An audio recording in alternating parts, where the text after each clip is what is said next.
Hi, അപ്പോൾ നമ്മൾ ഉള്ളത് അമ്പാട്ടുകടവിലാണ്. നമ്മുടെ സ്ഥിരം സോപ്പിൻ്റെ ഒപ്പം അമ്പാട്ടുകടവിലെ ആമ്പൽ പാടത്തിലാണുള്ളത്.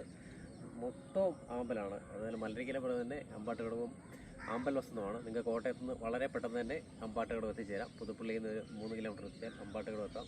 റോഡ് സൈഡിലാണ്. അവിടെ തൊട്ടടുത്ത് തന്നെ പനച്ചിക്കാട് ദേവീക്ഷേത്രമുണ്ട്.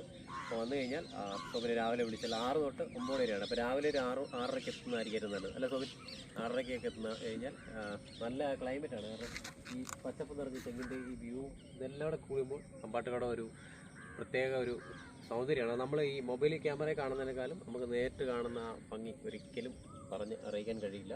അമ്പാട്ടുകടവ് മസ്റ്റ് വിസിറ്റാണ്. ഓണത്തിനൊക്കെ നിറഞ്ഞ് കവിയും. അതുപോലെ വളരെ സുന്ദരമാണ്. ഈ പിങ്ക് വസന്തം നമ്മൾ മലയാളികളുടെ ഹൃദയത്തിലേക്കാണ് പതിക്കുന്നത്. നിരവധി ആളുകളാണ് അമ്പാട്ടുകടവിൽ എത്തിക്കൊണ്ടിരിക്കുന്നത്. അപ്പോൾ മറക്കാതെ ആമ്പൽ വസന്തം കാണാൻ അമ്പാട്ടുകടവ് എത്തുക. അദ്ദേഹത്തിൻ്റെ നമ്പർ ഞാൻ കമൻറ്റ് ബോക്സിൽ ചേർക്കാം. അപ്പോൾ വിളിച്ചിട്ട് പോവാം. Okay, thank you.